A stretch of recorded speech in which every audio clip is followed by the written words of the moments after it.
What's up, guys? I wanted to do a quick Litchi Roundtrip POI Waypoint mission setup for you guys. They've done an update to the Litchi app, and I just wanted to do a new video. And actually, this is the first video in a series of videos, which I'm going to be showing you how to use all the different functions up here. So this is what the Litchi app looks like when you first open it up. What you want to do first off is click up here in the top left and select Waypoints.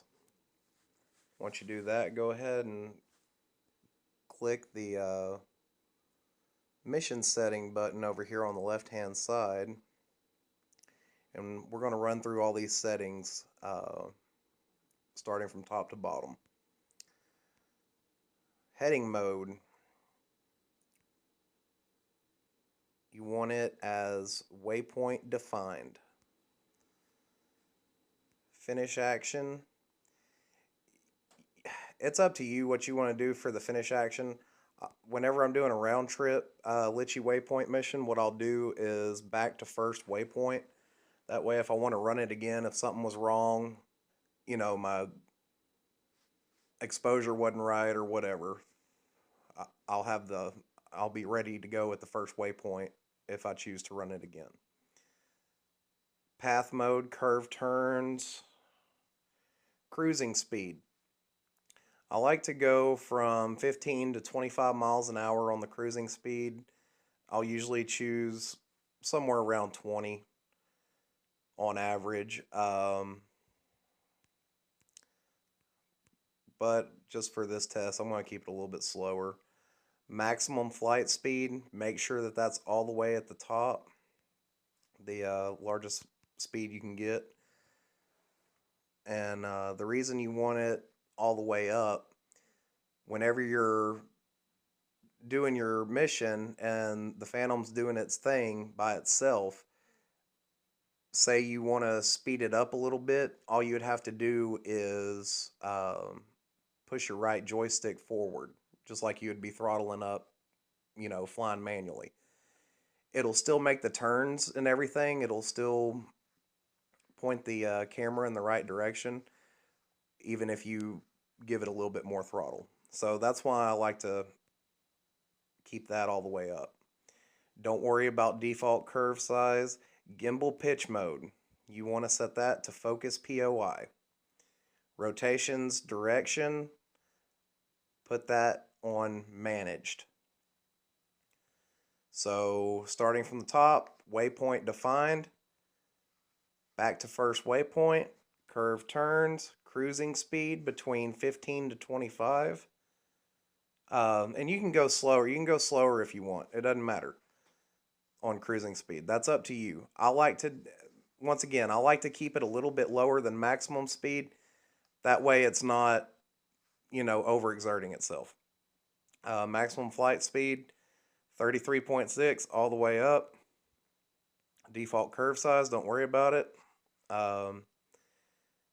Gimbal pitch mode, focus POI. Rotations, direction, managed. Once you have those set up, go ahead and click close. Now, since we're doing a POI waypoint mission, what we want to do first is set up those POIs. We're going to be starting from this house, so we'll set POI number 1 there. We'll check out the neighbor's house, POI 2. We'll come down here to the lake, do POI 3. We'll do another one over here just for good measure. And then we'll check out this lake as well.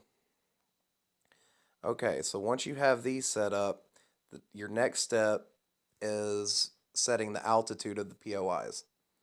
Now, where POI 1 is set, this is the highest hill over my flight path. This is the highest portion of the flight path. So it's set to an altitude. All you do is click on it, and you can see it's set to an altitude of 3 feet, which is going to be our quote-unquote ground level. So we'll go to POI number 2. Its altitude is defaulted at 3 feet as well. POI 2 is actually in real life probably 5 to 6 feet, maybe even 8 feet lower than POI 1. So we're going to go ahead and drop that down a few feet. And what that'll do, that'll give it more of a downward angle on the gimbal. That way it'll get a better, more centered picture of what we're trying to look at. So now let's go to POI 3. This is even lower than the previous two, a lot lower. I would say it's probably, at least 15, maybe even 25 feet lower than the previous two POIs. So we're just going to go ahead and drop it, we'll say 16 feet. And since POI 4 is obviously the exact same altitude as POI 3, let's go ahead and drop it down too. Now, let's go check POI 5. This lake is actually higher than the lake that we were just at.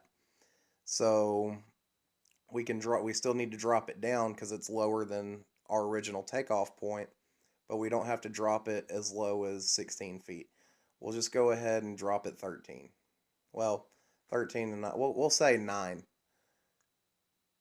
That'll still be a good shot. It doesn't matter. 13 or 9, it won't matter. Okay, once you get your POI's altitudes set up correctly, the next thing you want to do is frame up your entire flight path within your mobile device's frame here. And go ahead and click your little wrench dude up here, then frame. So next, click on the pencil and start drawing out your flight path. So what we're going to do, since we're going to be taking off near POI 1, we'll start near POI 1. We'll just go down here by the road, come back around, and just make us a little circuit. Now, whenever you let off your pencil there, this is the first thing that pops up is your batch waypoint settings. Now, this is just like the other mission settings. You want to start from the top and work your way down. Waypoint spacing, I have mine set up to 275 feet. That means that there's going to be 23 waypoints in this mission, which is a good number. I'm not going to be bombarded with waypoints, and I'm not going to have too few to where I can't, fine tune on it. Altitude, this is the most important, most critical piece of this whole setting up a waypoint mission. Make sure you're going to clear everything in your flight path. So I'm going to go ahead and set this to 167 feet. That's a little high, but it'll still look pretty good. Should look good anyways. Speed, use cruising speed. We already set that up at the beginning. Curve size, don't worry about it. Heading, don't worry about it. Gimbal pitch, still focus POI. Once you have that, click OK. Now, what you want to do at this point is go ahead and do a virtual fly-through of your mission. So you can see that the altitude now, this is a new part of the update, the altitudes are posted above each waypoint icon. That's pretty cool. So what you want to do is start at waypoint 1, so just click on waypoint 1. And now you can come in and do your fine tuning. You can adjust your altitudes. If you want to drop it down, lower for one series of waypoints, you can do that. So we'll just drop those down to 150. Click over to the right. 157. 157. And so on. So you can do that if you like. So back to waypoint 1 here. After you get your altitudes all set, if you're going to go through and change any of your altitudes, you want to come down to the bottom here and you'll see gimbal pitch and POI. Under gimbal pitch, over to the right of that, you'll see the degrees. It's showing that waypoint 1, the camera's gimbal will be pitched down negative 35 degrees. That's so it's getting a good shot at POI 1. When we go to waypoint 2, you can see that it's at negative 23 degrees. Negative 35, negative 23. It's still looking at POI 1. The reason it's raising is because it's getting further away. So just keep an eye on your degrees. Make sure there's not huge fluctuations between them. Make sure that you're keeping an eye on your POIs, because watch when we go from number 3 to number 4. POI changes to 2. Now we're looking at POI number 2, because waypoint 4 is closer to POI 2 than it is 1. So now we're going to keep going. Negative 18, negative 15, negative 13, negative 12. Now we've made another transition from 9 to 10. Now we're looking at POI 3. We're at the lake. So keep watching. Oh, what's going on here? We had a turn from 13 to 14. We're looking at POIs 3. Oh, I'm sorry, from 12 to 13. POI 3 to 4. But now look at this. Waypoint 13 is looking at POI 4. Waypoint 14 is looking at POI 2. Waypoint 15 is looking at POI 4. Okay. This is the reason you do virtual run-throughs. And you'll actually notice, look at the heading, how it changes drastically. You want that heading to change smoothly, as smooth as possible. You don't want it jerking back and forth. So to fix that, we're going to go back to waypoint 14 and change the POI it's supposed to be looking at to POI 4, because that's what 15 is looking at. So we'll keep on going. Waypoint 16 still looking at 4. Now 17 makes the transition from 4 to 5 on the POIs.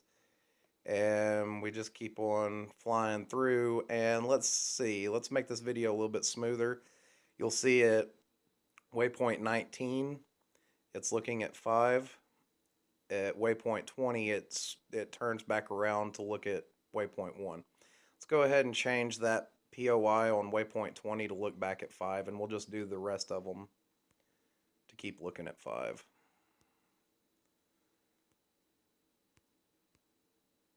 The waypoints we have left, I mean. Okay. And there we go. Exit out of that.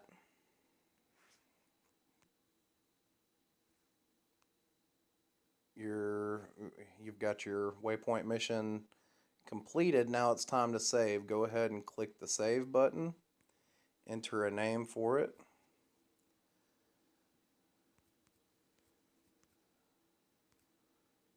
Litchi Waypoints. Okay. Flight is saved. Now, what will happen is, once you get out to the field and you connect your Phantom to Litchi, this is what it's going to look like at first. So, go up to your top left corner, select Waypoints, click the load button, and look for your save file. Where is it? There it is. Waypoints with a Z, click load, and there you go. Once you connect the Phantom, click the play button over here. Go ahead and take off. Flip your switch 1 into the F position. That's all the way down. And you'll be ready to go. just click the go button down here. I can't click it right now because I'm disconnected, obviously. But after you do that, it'll start doing its thing. And do not forget, whenever it starts to do, or just before it starts to do the waypoint mission, do not forget to press your record button. I hope you guys enjoyed it. Let's go ahead and take a look at the footage and see what it looks like.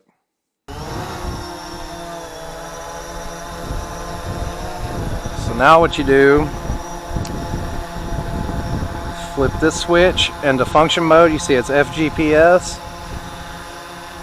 Click up here, your top right, go to Waypoint, load, Litchi Update 1, we'll load that.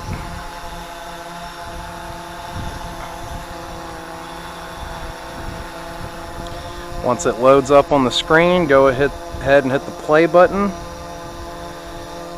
Pre-flight report comes up. It says it'll take 6 minutes, estimated time. Click go.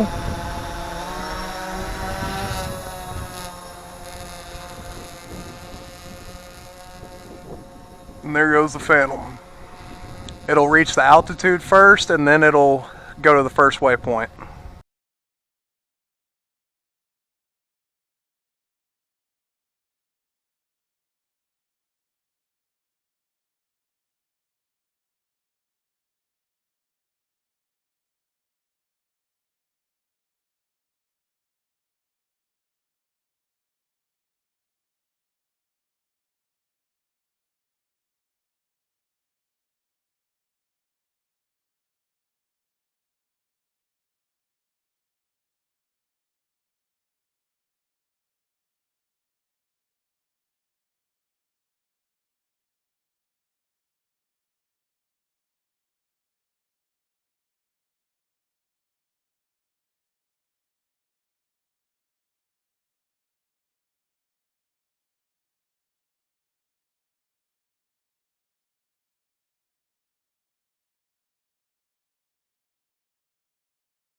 there it is. And remember, I've got it set to go back to the very first waypoint, so I'm going to let it do that. So what I'll do now, since it's finished, I'll go ahead and flip it up to GPS mode. Now it's back in manual control.